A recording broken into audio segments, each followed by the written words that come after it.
Hitler avait 300 000 soldats prêts à défendre la mauvaise plage, parce que les Alliés lui avaient menti, parfaitement. Voici comment une armée qui n'existait pas a changé le cours de la guerre. En 1944, l'Europe est en feu. Depuis 4 ans, Hitler contrôle presque tout le continent. Mais les Alliés préparent quelque chose, une invasion si massive que l'histoire ne l'a jamais oubliée.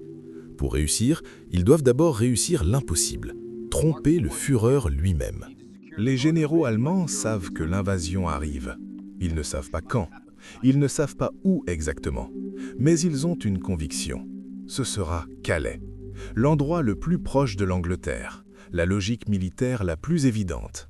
Et c'est exactement ce que les Alliés veulent qu'ils croient. L'opération s'appelle Fortitude. Et pour qu'elle fonctionne, les Alliés doivent créer une armée entière, une armée qui n'existe pas.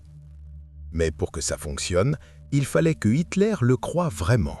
Chaque détail devait être parfait. Des chars gonflables, des avions en bois, des camions factices alignés sur des kilomètres. Vu du ciel, tout semble parfaitement réel. Des pilotes allemands photographient ces installations et rapportent ce qu'ils voient. Une armée massive, prête à attaquer. Mais une armée visible ne suffit pas. Les Alliés vont plus loin. Des centaines de faux messages radio sont envoyés chaque jour. Les espions allemands interceptent ces communications. Et ils sont convaincus. L'invasion arrivera à Calais, exactement comme prévu. Cette armée imaginaire porte même un nom. Le premier groupe d'armée des États-Unis, FUSAG. Sur le papier, elle compte des centaines de milliers de soldats.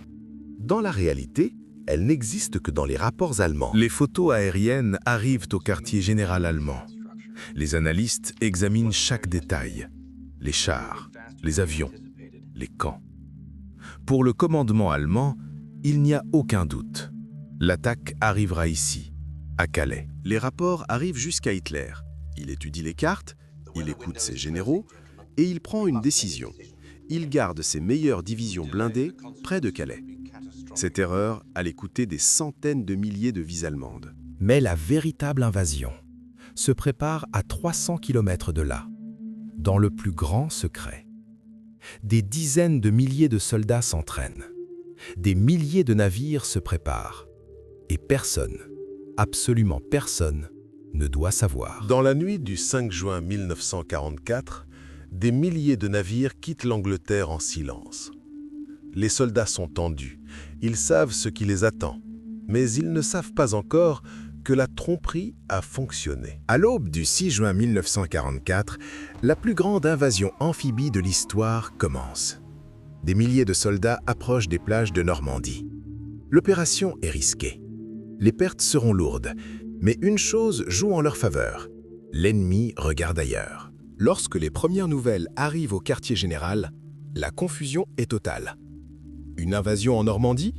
Beaucoup de généraux refusent d'y croire. Pour eux, c'est une diversion. La vraie invasion arrive encore, à Calais. Pendant ce temps, les divisions blindées les plus puissantes d'Allemagne attendent, immobiles, près de Calais, prêtes à repousser une invasion qui ne viendra jamais. Même après le début du débarquement, les Alliés maintiennent leur illusion. Les faux camps restent en place. Les transmissions radio continuent. Chaque heure de confusion gagnée sauve des milliers de vies alliées. Hitler reçoit des rapports contradictoires. Certains généraux veulent envoyer des renforts en Normandie, mais Hitler refuse. Il dit à ses généraux « Attendez, la vraie invasion vient ». Il avait tort, mais personne n'osait le contredire. Sur les plages de Normandie, les combats sont d'une violence extrême. Des hommes tombent à chaque seconde. Mais les Alliés avancent. Chaque heure damier renforce leur position. Et les renforts allemands n'arrivent toujours pas. Pendant 47 jours après le débarquement, certaines divisions allemandes resteront près de Calais. 47 jours d'immobilisme, pendant que les Alliés consolident leur position en Normandie. C'est peut-être le retard le plus coûteux de toute la guerre. Grâce à cette confusion, les forces alliées gagnent un avantage stratégique décisif. Les renforts allemands arrivent trop tard, trop peu nombreux, et l'avancée alliée devient irrésistible. Les défenses allemandes commencent à s'effondrer. Les Alliés avancent plus profondément en France et la guerre en Europe prend un tournant décisif. Un tournant rendu possible par une illusion parfaite. Le plan a fonctionné au-delà de toutes les espérances. La plus grande tromperie militaire de la guerre a atteint son objectif. Des généraux de génie, des soldats courageux et une armée fantôme qui a changé le cours de l'histoire. Ville après ville, la France retrouve sa liberté. Pour des millions de civils qui vivaient sous l'occupation, ces soldats sont des héros. Et chacun d'eux doit sa vie en partie à une illusion.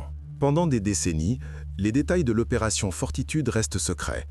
Les documents sont classifiés, les agents impliqués gardent le silence.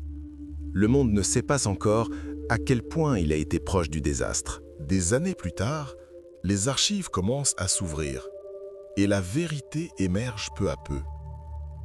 Une armée imaginaire, créée avec du bois, du caoutchouc et des mensonges parfaits, qui a trompé l'une des machines de guerre les plus puissantes de l'histoire. L'opération Fortitude restera comme l'une des stratégies les plus brillantes de l'histoire militaire.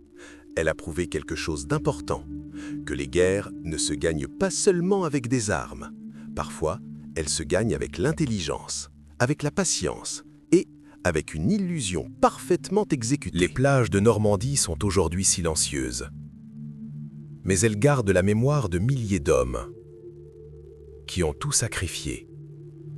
Certains sont morts en combattant. D'autres ont survécu grâce à une tromperie. Mais tous ont changé l'histoire. Si vous étiez à la place d'Hitler ce soir-là, auriez-vous cru à cette armée fantôme? Répondez en commentaire.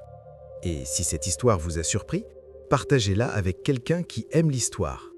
La prochaine vidéo révèle une autre opération secrète encore plus incroyable.